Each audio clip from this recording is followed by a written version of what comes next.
각 나라의 종이돈, 지폐를 보면 이렇게 문양들이 이렇게 있습니다. 그 문양에는 사람인 경우도 있고 또 그 문양의 화상이 동물인 경우도 있고 무슨 건물인 경우도 있고 또 식물인 그런 경우도 있습니다. 뭐 우리가 가끔 접하는 이제 미국 달러 같은 지폐를 이렇게 보니까 달러도 여러 가지 종류가 있지 않습니까? 그래서 제가 인터넷으로 한번 이렇게 찾아보니까 10달러짜리인가 그거를 보면 이제 미국에는 이제 전부 사람의 얼굴, 인물 화상으로 이렇게 돼 있는데 10달러짜리인가만 무슨 해밀턴 재무장관인가가 돼 있고 나머지는 전부 대통령들, 미국의 역대 대통령들 얼굴이 이렇게 기록되어져 있는 걸 볼 수가 있습니다. 그런데 그 이제 모든 대통령이 다 나온 건 아니죠. 그 중에서도 어떤 대통령들만 그 화상으로 이렇게 지폐에 그렇게 남아 있습니다. 이 말은 거기도 아무나 올라가지 않는다라는 것들을 보여주는 것 아니겠습니까? 굉장히 중요한 것이죠. 이전에 제가 남아공에 있었습니다만은 남아공에서 란드화라는 그런 지폐를 사용을 했는데, 화폐를 사용했는데 그 란드화가 보면 전부 동물만 이렇게 돼 있습니다. 이상하게 왜 남아공은 동물만 이렇게 할까 이런 생각이 좀 있었는데 거기도 보니까 역사가 좀 있더라고요. 1991년도에 아파르테이트 법이 이제 폐지가 되면서 그게 끝났는데 백인이 이제 하다가 이제 흑백 차별이 없어지는 그 법이 이제 폐지가 된 것이죠. 그 전에는 한 사람의 화상이 그 돈에 있었답니다. 그래서 얀판 리비액이라는 사람이 뭐 이 고액권부터 저액권까지 전부 다 그 사람 얼굴에 그 한 사람 얼굴만 그렇게 나와 있었다 그래요. 얀판 리비액이 누구냐? 제가 남아공에서 공부를 하면서 조금 그 사람에 대해서 연구를 좀 했었는데 그 사람이 이제 원래 그 남아공이 이제 누굽니까? 부시맨들의 그런 땅이었는데 이 사람이 네덜란드 화란의 퇴역 군인이었습니다. 퇴역 군인으로서 그 남아공 그 끝에 올라가 가지고 거기에서 케이프타운을 개설을 하고 그 중간에 기항지로 이렇게 만들어 가지고 활동을 했던 사람이 이 람판 리비액입니다. 그래서 어쩌면 소위 아프리카너들에게 있어서는 그야말로 개척자의 선두 뭐 이렇게 알려진 사람입니다. 그래서 그 사람이 아마도 그 지폐의 화상으로 계속해서 남아 있다가 아파르테이트법이 없어지면서 그 다음엔 사람의 화상이 올라간 게 아니라 동물로만 이제 이렇게 다 올라간 거죠. 그래서 남아공 화폐는 동물의 왕국이다 뭐 이제 이런 말이 있습니다만은 전부 그렇게 되어 있습니다. 여러분 우리나라 화폐도 보면 요즘은 다 이제 사람 얼굴로 되어 있습니다. 이전에는 보면 제 기억이 보면 10원짜리 종이돈이 있었습니다. 저도 그걸 써봤어요. 저는 뭐 우리 아버지한테 맨날 10원만 달라 소리를 굉장히 많이 했어요.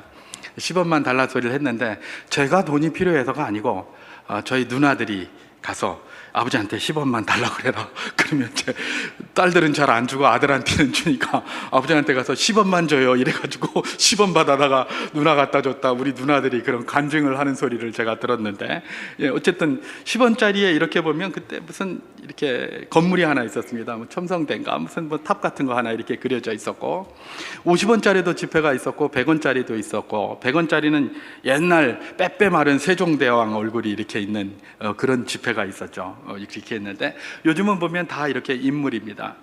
그리고 이제 5만 원권이 나오기 전에 이렇게 인물을 이렇게 보면 500원짜리에는 충무공 이순신이 거기 있고요. 그 다음에 1000원짜리에는 퇴계 이황, 5000원짜리에는 율곡 이이, 10,000원짜리에는 세종대왕 이렇게 있었습니다. 그게 한참 쓰이다가 이제 5만 원짜리에 사임당 신씨가 들어가면서 500원짜리는 이제 더 이상 쓰지 않게 되고 이렇게 된 것 같습니다. 가만히 화폐 그걸 이렇게 살펴보니까 그래요. 여러분 그 화폐의 화상이 올라간다는 것 제가 아까 말씀드린 것처럼 아무나 올라가는 것도 아니고 굉장히 중요합니다. 그죠? 그리고 화폐에 그 얼굴이 올라간다는 건 이건 대단한 영광이 아니겠습니까? 여러분 사람들 돈 싫어하는 사람 없잖아요. 그죠? 근데 그 좋아하는 돈을 딱 들여다보면 늘 거기에 자기 얼굴이 있다. 이거보다 더 큰 홍보가 어디 있겠습니까? 그래. 홍보 중에 최고의 홍보가 화폐에 그렇게 올라가는 것 아니겠습니까? 참 이런 걸 이렇게 봤을 때 저는 뭐 덕수 이가는 아닙니다만은 덕수 이씨 가문이 대단한 가문이구나라는 걸 알 수가 있습니다. 왜냐하면 지금은 사용하지 않습니다만은 500원짜리 화상에 충무공 이순신이 덕수 이씨입니다. 그리고 5,000원짜리 지금도 쓰고 있는 화상의 율곡 이이가 덕수 이씨예요. 그리고 지금 쓰고 있는 사임당 신씨 덕수 이씨 가문의 부인입니다. 우리 지폐 몇 개 안 되는데 말입니다. 60%를 이 덕수이 씨 가문이 다 차지하고 있어요. 여러분 그런 거 몰랐죠? 예. 대단해요 이게. 예. 뭐 우리 이제 왕족이다 뭐 이러는데 덕수이 씨는 왕족은 아닌데 보니까 대단한 가문이에요. 모든 사람으로부터 존경받는다는 것이고요. 그 사람에 대해서 뭐 잊지 않고 뭐 이렇게 들여다보는 것 아니겠습니까? 저는 덕수이 씨 아닙니다. 예. 굉장한 거예요. 또 굉장한 그런 내용이에요. 그런데 여러분 이게 뭐 이 그 화상에 올라가는 게 그저 되는 것이 아니라 굉장한 논리를 갖다가 하고 왜 이 사람을 뽑았는지에 대한 그런 기준도 있어야 되고 뭐가 굉장히 많아요. 굉장히 많습니다만은 여러분들은 동의하시는지 모르겠는데 우리나라의 지폐의 이 화상들을 가만히 보면 적어도 신사임당 5만 원짜리가 나오기 전에는 뭔가 좀 질서가 있는 것 같아요. 망고 제 생각일지도 모릅니다. 제가 그걸 확인을 해보지 않았어요. 왜 그렇게 했는지는. 그런데 딱 질서가 있는 것 같아요. 예를 들면 500원짜리는 충무공 이순신이에요. 무관이에요. 그죠? 1000원짜리에는 퇴계 이황이에요. 문관이에요. 그죠? 이전에 보면 무관보다는 문관이 더 상급이었잖아요. 그죠? 그랬어요. 그리고 퇴계 이황이 1000원짜리인데 5000원짜리는 율곡이이예요. 여러분 퇴계 이황이 율곡이보다 훨씬 나이가 많습니다. 열 몇 살 더 많을 거예요. 그리고 물론 뭐 율곡이도 기호학파의 태두로 알려져 있습니다만은 영남학파 태두로서 그야말로 하는 거에 태두가 퇴계 이황이에요. 그런데 왜 퇴계 이황은 1000원짜리고 저거는 5000원짜리일까? 율곡이는 물론 그 전에 세종대왕이 빼마른 모습으로 100원권에 나와 있기는 했습니다만은 어쨌든 그런 질서를 한번 생각해 보면 이게 뭐예요? 퇴계 이황이 벼슬을 했는데 이황은 뭐 고사를 많이 했어요. 그래서 그 사람이 대단히 그 위대한 사람이었음에도 불구하고 뭐 홍문관 대제학 정도 그리고 나중에 판중추부사 정도 이렇게 했습니다. 홍문관 대제학, 판중추부사 그러면 정이품에 해당됩니다. 우리나라의 벼슬 관등에 따르면. 그런데 율곡 이희는 대사헌, 대사관, 이조, 호조, 병조 판서를 다 했습니다. 이걸 다 해도 이것도 정이품 정도밖에는 안 돼요. 그러니까 그거는 똑같아요. 근데 율곡 이희가 죽은 다음에 왕으로부터 추증을 받습니다. 뭐로 추증을 받느냐? 정일품 영의정으로 정승으로 그렇게 추증을 받아요. 그러니까 가만히 보면 이게 관등에 따라서 뭐가 그림이 있는 것 같아요. 액면이 정해진 것 같아요. 아닐 수도 있어요. 그냥 제가 망고 그렇게 생각하는 겁니다. 근데 질서가 있잖아요. 그죠? 뭐 500원짜리 그 충무공 이순신보다는 그건 뭡니까? 계급이 관직이 이황이 더 높고 이황보다는 이이가 더 높고 이이보다는 영의정보다 더 높은 게 뭡니까? 영의정이 만인지상 일인지하 이렇게 얘기를 하는데 만인지상인 왕 당연히 10,000원짜리 세종대왕 아니에요. 질서가 있잖아요. 질서가요. 이렇게 쭉 질서가 있어 보여요. 그런데 말입니다. 이 10,000원의 5배나 되는 50,000원권에 신사임당이 딱 나왔어요. 신사임당이. 만약에 이런 질서로 이렇게 따진다면 신사임당이 그 자리에 있는 게 이상해요. 신사임당이 왜 그 자리에 있을까? 질서를 좀 깬 것 같은 느낌이 들어요. 물론 망고 제가 한 질서입니다만 말입니다.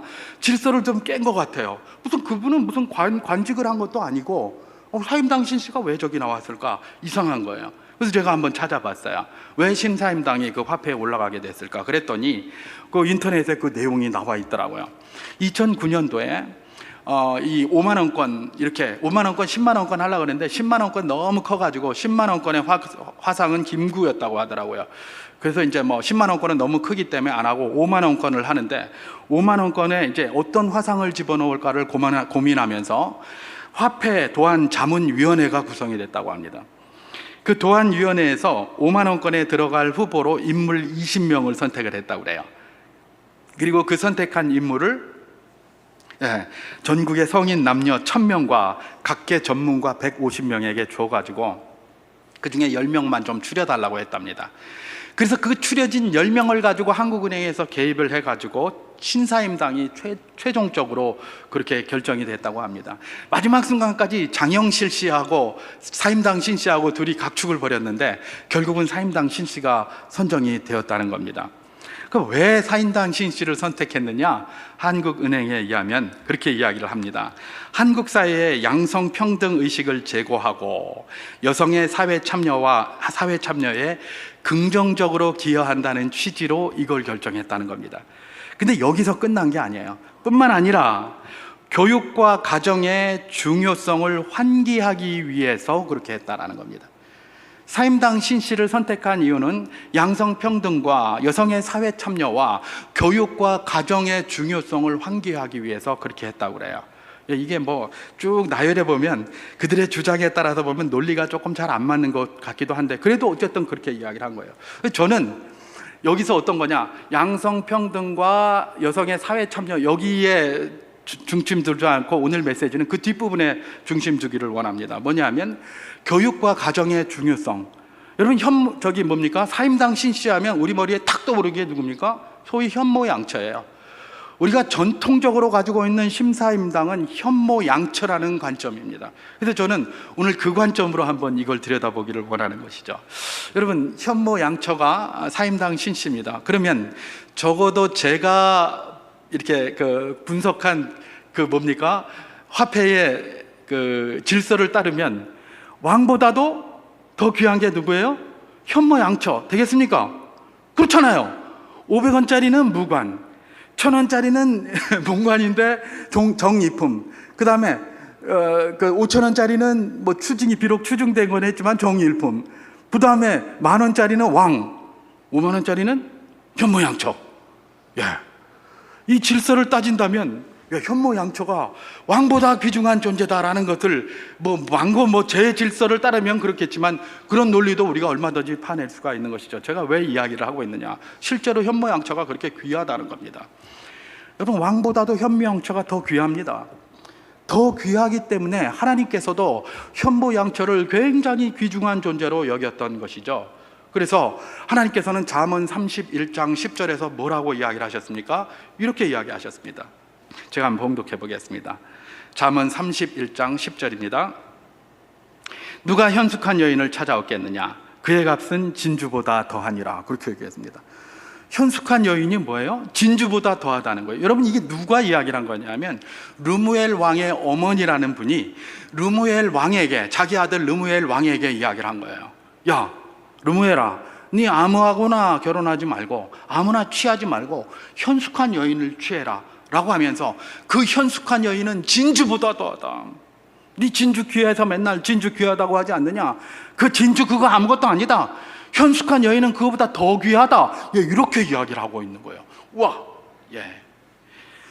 물론 우리나라에서 말하는 유교적 관점에서의 현모양처하고 성경에서 말하는 현숙한 여인하고는 차이가 많이 있을 수 있습니다. 많이 있을 수 있지만 그것이 현모양처든 그것이 성경에서 말하는 현숙한 여인이든 같은 부분이 있습니다. 그게 뭐냐면 집안을 세워요. 가정을 세우고 집안을 세운다는 점에서 틀리지 않습니다. 똑같습니다. 여러분, 잠언 31장에 보면 현숙한 여인이 어떤 여인인가를 잘 보여주고 있는데 잠언 31장을 요약하면 이렇습니다. 현숙한 여인은 어떤 여인인가? 먼저 부지런히 일하는 여인이라고 요약하고 있고요. 그 다음에 곤고한 자, 힘든 자, 어려운 자를 생각하고 도와주는 자다, 이렇게 이야기를 하고 있고요. 그 다음에 사람들에게 인정받는 자라고 이야기를 하고 있고요. 그 다음에 하나님을 경외하는 자, 여호와를 경외하는 자라고 이야기하고 있어요. 한 4가지로 요약할 수 있는데, 하나는 부지런히 일하고, 두 번째는 공고한 자를 돌아보고, 세 번째는 사람들에게 인정받고, 네 번째로는 여호와를 경외하는 자. 이 자가 뭐다? 현숙한 여인이다라고 잠언 31장에서 그렇게 이야기를 하고 있는 것이죠. 제가 오늘 왜 이렇게 화폐의 도안에서부터 시작해서 현숙한 여인까지 이렇게 쭉 달려왔는가? 결국은 오늘 본문에서 현숙한 여인의 대명사라 할 수 있는 사람이 등장하고 있기 때문에 그렇습니다. 그분이 누구입니까? 그물코, 그물끈이라는 의미의 이름을 가진 리브가라는 여인입니다.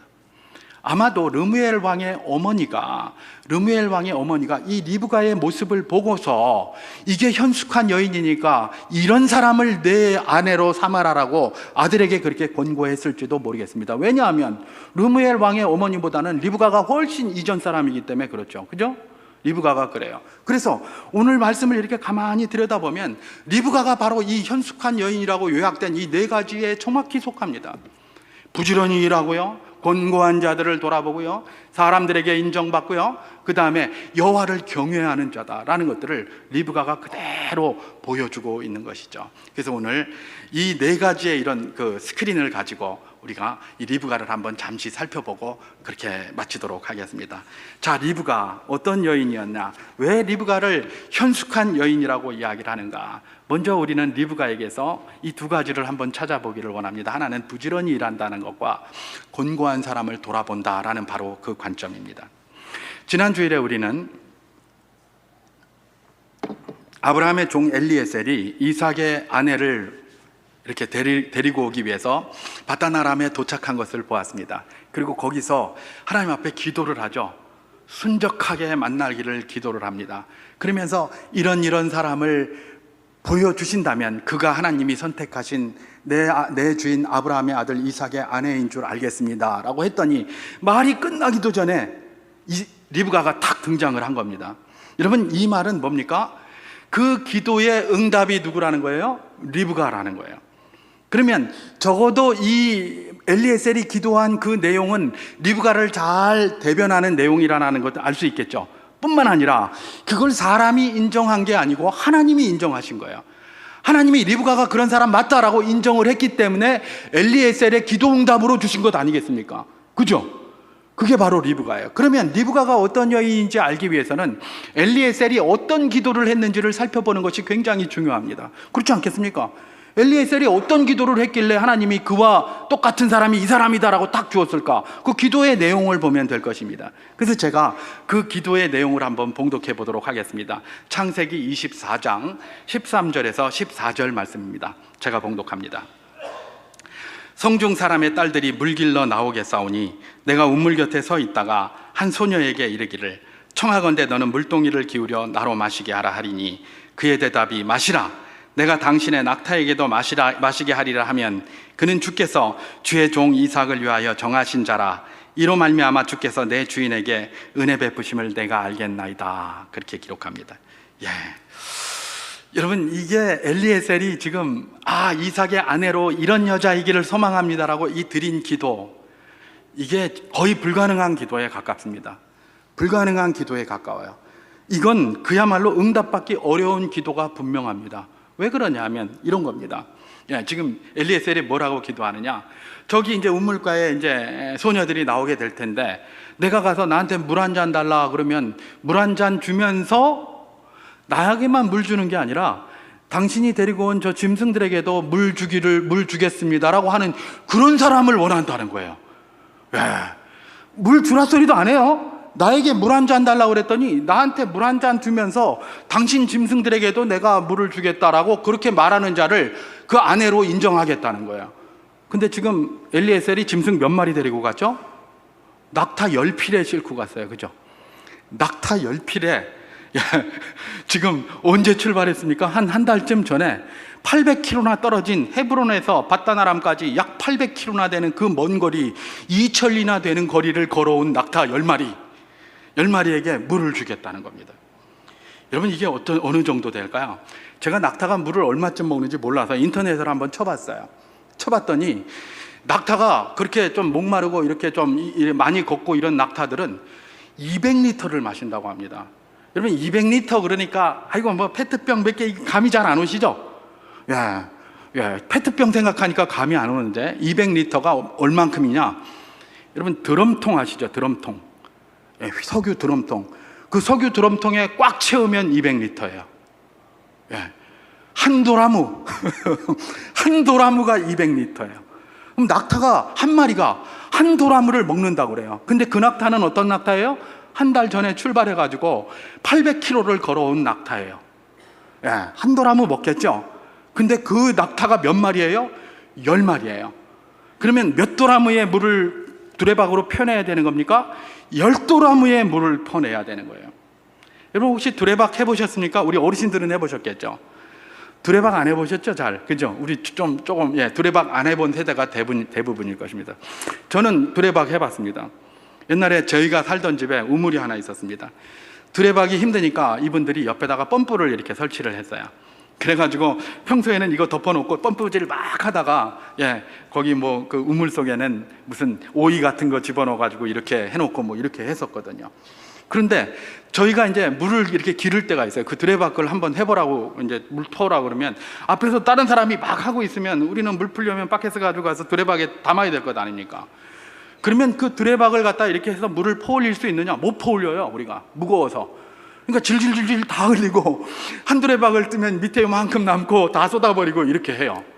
그러니까 그 한 두레박의 무게가 얼마인지도 너무 무거우니까 처음에는 뭐 호기 있게 푹 펐는데 못 들어올려요. 다 그냥 비실비실하다 다 쏟아버리고 요만큼 남아서 바켓에 쏟고 이런단 말이죠. 그런데 최근이 아니라 뭐 근자에 제가 두레박질을 몇 번 해봤습니다. 뭐냐 하면 낚시하러 가면 고기를 잡으면 이 두레박이 있습니다. 낚시 두레박. 그걸로다가 물을 퍼가지고 거기다 이렇게 뜨거든요. 그 낚시 두레박이 한 10리터 정도 된다고 하더라고요. 일반적으로 조그만 거 사면. 와, 근데 그것도 이렇게 하면 손이 잘라질 것 같아요. 성인인 제가 잡아 당겨도 손가락이 잘라질 것 같아요. 한 10리터쯤 들면 말입니다. 제가 지금 무슨 말을 하고 있습니까? 리브가가 이때 주석가들에 의하면 이때 나이가 10대 후반쯤 되었을 것이다 라고 이야기를 합니다. 10대의 소녀예요. 근데 두레박이 한 뭐 10리터 들어간다고 하면 한 드럼 하려면 얼마냐? 20번 파야 돼요. 20번. 그죠? 10리터면 200리터니까. 그러면 그게 10번이면 얼마니까? 200번 두레박질을 해야 되는 거예요. 손가락 잘라질 것 같은 거예요. 그러니까 예를 들면 누가 내 목마르니까 물 한 모금 주시오라고 하면 그 소녀들 중에 물 주는 사람은 많을 겁니다. 근데 말도 하지도 않았는데 당신 짐승들에게도 물 주겠다고 감히 말할 수 있는 여자는 없는 거죠, 거의. 근데 리브가가 그렇게 한 거예요, 리브가가. 그러니까 기도를 해서 하나님 응답해 주십시오라면서 하나님이 어떻게 하실지를 인도받는 방법도 쉬운 방법, 누구나 할 수 있는 방법으로 이렇게 한 게 아니라 이건 거의 불가능한 방법으로 요구를 했고, 리브가가 바로 그 여인이었다는 겁니다. 그래서 저 사람이 하나님이 내게 보여주시는 그 여자구나라는 것들을 확신하게 되는 것이죠. 그럼 이게 누구예요? 리브가예요. 리브가는 10대 후반이었음에도 불구하고 굉장히 부지런한 여인이었어요. 그러니까 온 살림 다 돌아보이고, 오늘 본문에도 보지만 50절에 뭐라고 말씀하고 있냐면 라반과 부두엘 이렇게 되어 있습니다. 원래 아버지가 부두엘이에요. 그리고 오빠가 라반이에요. 라반이 조금 비겁한 사람입니다. 하나님 믿는 사람이었지만 조금 비겁한 사람인데 나중에 야곱에게서 나오게 되는데, 왜 오빠 이름이 앞에 나왔을까요? 아버지 이름이 뒤에 나오고. 아버지가 있기는 있는데 이분이 몸이 안 좋았던지 뭘 했던지 결국은 오빠한테 모든 정권이 다 주어져 있는 거예요. 그러니까 오빠가 그냥 막 동생을 쥐잡듯 해먹고 있는 거예요, 지금 어쨌든지 간에. 그러니까 지금 막 이 딸들이 돌아다니면서 리브가가 열심히 일하고 부지런히 일하고 있는데, 이 리브가는 부지런히 일할 뿐만 아니라 사람뿐만 아니라 짐승도 거기서 목말라 하고 있는 것을 가만히 두지 못하는 겁니다. 곤고한 자를 돌아볼 줄 아는 자입니다. 저 10마리나 되는 낙타, 저걸 내가 어떻게 먹이겠노? 그게 아니에요. 낙타가 와서 목말라 하고 있는 그 모습을 못 보는 겁니다, 이 리브가가. 그러니까 저 짐승도 말도 하지 않았는데 저 짐승도 내가 줄게요. 사람이면 사람, 짐승이면 짐승. 리브가는 공고에 처한 자들을 그만두지 못하고 그만 놔두고 보지 못하는 그런 성정의 여성이었다. 결국은 리브가는 부지런한 여성이었고 곤고한 자를 돌아볼 줄 아는 바로 그런 여성이었다라는 것들을 성경이 증거하고 있는 것입니다. 그래서 리브가는 뭐다? 잠언 31장에 르무엘의 왕의 어머니가 말하는 그 현숙한 여인에 정확히 부합되는 부분이다라는 것들을 우리가 알 수 있는 것입니다. 한 가지 더 생각해 보면 현숙한 여인은 뭐라고요? 사람한테 인정받는 자라고 했습니다. 사람들한테 인정받는 자. 이제 리브가가 사람들한테 어떻게 인정받고 있는지를 한번 살펴보기를 원합니다. 자, 엘리에셀이 열심히 기도를 했고 그 기도한 대로 리브가가 딱 발견이 되었습니다. 그랬으니까 이제 엘리에셀은 이 연이 분명하다라고 해서 집으로 좀 가자 이렇게 해서 들고 가지 않겠습니까? 가서 이제 라반과 부두엘 오빠와 그 아버지에게 내가 아브라함이 보낸 종인데 여차해서 여기까지 왔다. 여기까지 왔는데 내가 이렇게 기도를 드렸는데 리브가가 오더라. 리브가가 하나님이 선택하신 그 우리의 주인 아브라함의 아들 이삭의 며느리 부인인 것 같으니 리브가를 우리에게 달라. 내가 데리고 가야 되겠다. 그렇게 얘기를 합니다. 그러니까 이 라반과 이 부두엘, 이분이 뭐라고 이야기를 하느냐. 오늘 본문 창세기 24장 50에서 51절 말씀을 제가 봉독해 보도록 하겠습니다. 라반과 부두엘이 대답하여 이르되 이 일이 여호와께로 말미암았으니 우리는 가부를 말할 수 없노라. 리브가가 당신 앞에 있으니 데리고 가서 여호와의 명령대로 그를 당신의 주인의 아들의 아내가 되게 하라. 그렇게 얘기를 합니다. 이 라반과 부두엘, 엘리에셀이 그런 이야기를 하니까 하나님이 그렇게 정하셨는데 우리가 어떻게 가부를 말할 수 있느냐? 우리는 무조건 순종할 수밖에 없지 않느냐? 그러니까 이 리브가를 데리고 가라 이렇게 얘기합니다. 이 소리를 딱 듣고 나서 53절에 뭐라고 얘기를 합니까? 아브라함의 종이 그들의 말을 듣고 땅에 엎드려 여호와께 절하고 이렇게 얘기를 합니다. 하나님이 지정하신 것이 맞군요. 감사해서 땅에 엎드려서 여호와께 절한 거예요. 왜냐하면 그 부모들이 다 데리고 가라 이렇게 얘기를 해보니까요. 하나님께서 말씀하셨는데 내가 가부를 어떻게 말하노? 니 데리고 가라 그랬더니 막 바로 땅에 엎드려가지고 하나님 앞에 먼저 감사하는 거예요. 감사합니다. 정말 순적하게 만나게 하셨고 이제 이삭의 아내를 데리고 갈 수 있게 되었습니다 라고 해서 막 감사해서 딱 절한 거죠. 그런데 이 라반이 그냥 그렇게 대답을 했습니다마는 조건을 하나 답니다. 뭐라고 조건을 답니까? 창세기 24장 55절 말씀을 제가 한번 봉독해 보겠습니다. 리브가의 오라버니와 그의 어머니가 이르되 이 아이로 하여금 며칠 또는 열흘을 우리와 함께 머물게 하라. 그 후에 그가 갈 것이니라 하고 이렇게 얘기를 합니다. 금방 저기 한 다음에 이 사람이 떠나려고 그래요. 엘리에셀이 좀 더 있다 가라 그랬더니 안 된다. 우리 주인한테 빨리 가봐야 된다. 지금 가겠습니다 이랬더니 이게 라반하고 이제 그 오빠하고 그 어머니하고 그러는 겁니다. 그렇게 하지 말고 며칠 좀 있든지 아니면 한 열흘쯤 좀 쉬었다가 가라 이렇게 이야기를 하는 거예요. 왜 그랬을까요? 그 사람들에게 잘 먹이려고 그렇게 했을까요? 그렇게 한 건 아니겠죠. 왜 그랬을까요? 아무리 이게 하나님의 뜻인 것 같아서 준다고 하지만 그래도 혹시나 하는 게 생각이 있는 거예요. 그러니까 그럼 며칠 있을 동안 이것도 알아보고 저것도 알아보지 않겠습니까? 이것저것 알아볼 수 있는 시간을 얻기 위해서 좀 며칠 더 있었으면 좋겠다. 아무리 그래도 그렇지 지금 생면부지 누군지도 모르고 그 사람들 말만 어떻게 믿습니까? 그죠? 말만 믿을 수가 없는데 거기에다 딸을 보내고 여동생을 보낸다? 이거 쉬운 일이 아니거든요. 그러니까 좀 며칠 좀 기다려봐라 이렇게 했던 거예요. 이렇게 했었는데 이 엘리에셀이 계속 가겠다고 하는 거예요. 계속 가겠다고 하니까 어떻게 합니까? 이 라반이 또 그 어머니가 이렇게 제안을 합니다. 그러면 좋다. 리브가에게 물어보자. 리브가에게 결정권을 주겠다.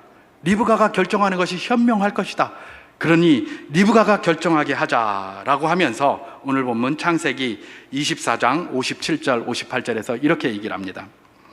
그들이 이르되 우리가 소녀를 불러 그에게 물으리라 하고 리브가를 불러 그에게 이르되 내가 이 사람과 함께 가려느냐? 그가 대답하되 가겠나이다. 그렇게 기록하고 있는 것이죠. 당시 결정은 집에 있는 출가하지 않은 딸이 하는 겁니까? 아닙니다. 리브가는 결정권이 하나도 없습니다. 하나도 없어요. 모든 건 아버지가 결정하는 거고 아버지가 지금 몸이 아파서 못하기 때문에 그 모든 결정권이 오빠인 라반한테 다 주어져 있습니다. 라반이 정하면 돼요.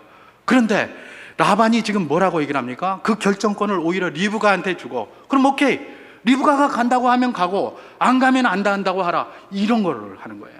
이 말은 뭐예요? 적어도 라반과 그 집안 사람들은 동생 리브가가 어떤 여인이라는 걸 정확하게 아는 겁니다. 인정하고 있는 겁니다. 리브가가 결정했으면 될 거야 라고 인정하는 거예요.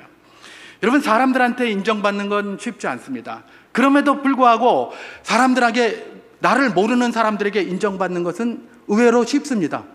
근데 진짜 인정받기 어려운 게 누굽니까? 바로 옆에 있는 사람이에요. 바로 옆에 있는 자기 가족들, 바로 옆에 있는 자기 배우자에게 인정받는 게 정말 어렵습니다. 오히려 저 멀리 있는 사람들한테는 살짝 마사지하면 인정받을 수 있어요. 그래도 가끔 우리가 저런 뉴스 같은 데 보면 무슨 집안에서 무슨 살인사건 이런 거 납니다. 그러면 어떻게 합니까? 그 주변 사람들이 나 저 사람 저런 줄 몰랐다 이러는 거예요. 그죠? 뭐라고 얘기를 합니까? 저 사람 다니면서 인사도 많이 하고 우리한테 얼마나 싹싹하고 잘했는데 아니 집에서 부인을 죽이다니? 이런 이야기가 있는 거예요. 이게 뭘 이야기를 합니까? 예, 사람들한테 칭찬받는 거 물론 쉽지 않아요. 인정받는 거 쉽지 않아요. 그러나 외부의 사람들, 다른 사람들에게 인정받는 것은 오히려 조금 나을 수 있어요. 그런데 집 안의 사람들에게 인정받습니까? 가까운 사람들에게 인정받습니까? 굉장히 힘든 일이에요. 근데 리브가는 뭐예요? 자기 어머니에게도 자기 오빠에게도 신뢰받는 여인이었어요. 리브가가 한다면 뭐 다 된다 그냥. 비록 10대밖에 안 됐지만 리브가가 했다면 오케이 해준다. 여러분, 현숙한 여인이 어떤 여인이라고요? 사람들에게 인정받는 여인이라고 했습니다. 리브가는 인정받는 여인이었어요. 그것도 누구한테요? 다른 사람들에게도 아니고 자기 가족들에게도 인정받는 여인이었어요. 다른 사람은 물론이고, 아니 보세요, 물 달라고 그랬더니 물도 주고 짐승까지 먹이겠다는 사람이 다른 사람한테 인정 못 받겠습니까? 당연히 더 받지 않겠습니까? 그리고 무엇보다도 리브가는 누구의 인정을 받은 겁니까? 하나님의 인정을 받은 거예요. 그러니까 엘리에셀이 기도하자마자 리브가가 온 거 아닙니까? 하나님이 그를 인정해서 그를 하나님의 약속의 그 조상으로 삼기 위해서 그를 데리고 간 거니까요. 뭐 리브가는 인정받는, 사람에게 인정받고 하나님께 인정받고 가족에게 인정받고 모든 이에게 인정받는 바로 그런 현숙한 여인이었다라는 것들을 잘 보여주고 있는 것입니다. 한 가지만 더 살펴봐야 되지 않겠습니까? 리브가가 여호와를 경외하는 사람이었는가? 그래야 현숙한 여인이지 그 조건에 들어갈 테니까 말입니다. 자, 리브가는 현숙한 여인이었는가? 그 중에서 특별히 여호와를 경외하는가라는 것들을 잠깐 살펴보고 마치겠습니다. 오늘 본문 다시 24장 57절에서 58절을 다시 한번 봉독하겠습니다. 그들이 이르되 우리가 소녀를 불러 그에게 물으리라 하고 리브가를 불러 그에게 이르되 내가 이 사람과 함께 가려느냐? 그가 대답하되 가겠나이다. 그렇게 얘기를 하는 겁니다. 여러분, 리브가인들 지금 오빠와 엄마가 자기한테 와서 네 이 사람과 함께 하러 가겠느냐라고 물을 때에 그들의 마음을 몰랐겠습니까? 알았겠습니까? 얼마든지 알았을 겁니다. 자기들도 불안한 겁니다. 하나님의 뜻이라고 하니까 가라고 하는 건 맞는데 그래도 그냥 보내기에는 왠지 찝찝하잖아요. 그죠? 찝찝해요. 어디로 가는지도 알지도 못하는데 그걸 어떻게 보내겠습니까? 그러니까 조금 그 시간을 좀 벌어줬으면 좋겠는데 리브가가 질문을 딱 하자마자 가겠나이다 이러는 거예요. 이러니까 이제 말이 필요 없이 그냥 가야 되는 거예요. 여러분, 리브가가 왜 이랬을까? 리브가가 뭐 집에서 맨날 일만 시켜 먹고 그러니까 짜증이 나서 집을 빨리 떠나고 싶다, 그냥 떠나고 싶다, 이래서 그렇게 했을까요? 그렇지 않은 것이죠. 리브가도 분명히 지금 이 엘리에셀과 자기 오빠, 자기 아버지가 이야기하는 소리를 다 들었을 겁니다.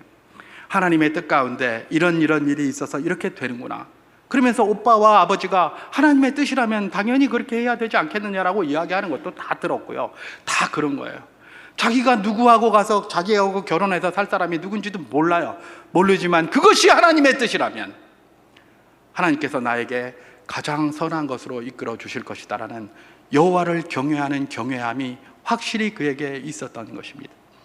그래서 그는 가겠나이다 라고 결정을 했던 것이죠.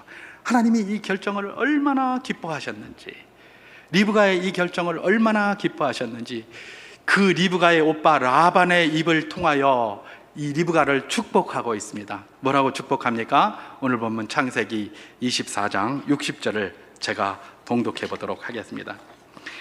리브가에게 축복하여 이르되 우리 누이여 너는 천만인의 어머니가 될지어다. 내 씨로 그 원수의 성문을 얻게 할지어다. 그렇게 얘기를 합니다. 과연 이 씨에서 나온 예수 그리스도로 말미암아 원수의 성문, 메시아로 말미암아 성문을 취하게, 대적의 문을 취하게 되는 그런 역사가 있게 된 것 아니겠습니까? 결국 리브가는 하나님을 경외함으로 그 길을 따라 나서서 이삭의 아내가 되어 하나님의 역사를 이어받는 그야말로 믿음의 2대 조상으로 천만인의 어머니가 되는 귀한 역사를 썼다라는 것들을 성경이 기록하고 있는 것입니다.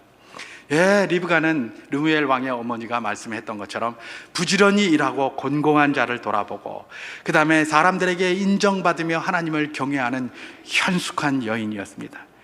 이 리브가를 통해서 하나님께서 오늘 우리에게 도전하시는 것이 무엇이겠습니까? 우리도 현숙한 여인으로 살라는 겁니다. 아니 뭐 현숙한 여인은 여자만 해당되는 거 아니냐? 그렇습니까 여러분? 뭐 1차적으로는 그렇게 이야기할 수 있겠습니까? 그러나 여기서 말하는 현숙한 여인은 우리 모두에 해당이 됩니다.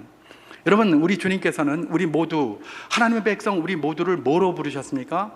예수 그리스도의 신부로 부르셨습니다. 제가 이사야서 62장 4절과 5절 말씀을 봉독해 보도록 하겠습니다. 다시는 너를 버림받은 자라 부르지 아니하며 다시는 내 땅을 황무지라 부르지 아니하고 오직 너를 헵시바라 하며 내 땅을 뷸라라 하리니 이는 여호와께서 너를 기뻐하실 것이며 내 땅이 결혼한 것처럼 될 것임이라. 마치 청년이 처녀와 결혼함 같이 내 아들들이 너를 취하겠고 신랑이 신부를 기뻐함 같이 내 하나님이 너를 기뻐하시리라. 이 말씀이 뭐냐? 이스라엘이 황폐했지만은 하나님께서 나중에 그걸 회복시키겠다는 겁니다. 그리고 하나님이 신랑이 신부를 기뻐함 같이 하나님이 너를 기뻐하게 될 것이다. 이스라엘을 기뻐하게 될 것이다. 이런 얘기예요. 신랑이 신부를 기뻐함 같이 하나님이 이스라엘을 기뻐하신다. 이 말은 뭐예요? 하나님이 이스라엘을 당신의 신부로 여기신다는 것 아니겠습니까? 여러분, 여기서 헵시바와 뷸라 이런 말이 나옵니다. 헵시바는 기뻐한다라는 뜻이고 뷸라는 배우자를 이야기합니다. 배우자를 기뻐한다는 거예요. 기뻐하는 배우자. 여러분, 하나님께서 뭐예요? 우리를 예수 그리스도의 신부로 삼으셨습니다. 우리 모두가 다 신부입니다. 남자는 뭐 신부 아니면 신부입니다. 하나님의 백성인 이스라엘, 우리 모두 영적인 이스라엘 아닙니까? 신부입니다. 우리 모두가 다 하나님 앞에 뭐라는 거예요? 헵시바와 뷸라라는 것입니다. 헵시바와 뷸라, 기뻐하는 신부이기 때문에 우리가 어떤 사람이 되기를 원하신다? 주님께서는 이 현숙한 여인과 같은 이런 분이 되기를 원한다는 것입니다. 우리 모두가 부지런히 일하고 곤고한 자들을 돌아보고 사람들에게 인정받고 여호와를 경외함으로 하나님의 인정을 받는 그런 자가 되는 것, 그것이 이런 리브가의 말씀을 통하여 오늘 우리에게 주시는 도전인 것입니다. 우리가 그 길을 지금 걸어가고 있습니다. 그러나 주님, 이런 말씀을 저희들에게 주셨으니 더욱더 힘써 믿음으로 이 길을 걸어갈 수 있도록 날마다 저희들을 인도하여 주시옵소서. 이런 기도를 하며 나아가는 것, 이런 말씀을 통하여 받을 도전인 줄 믿습니다.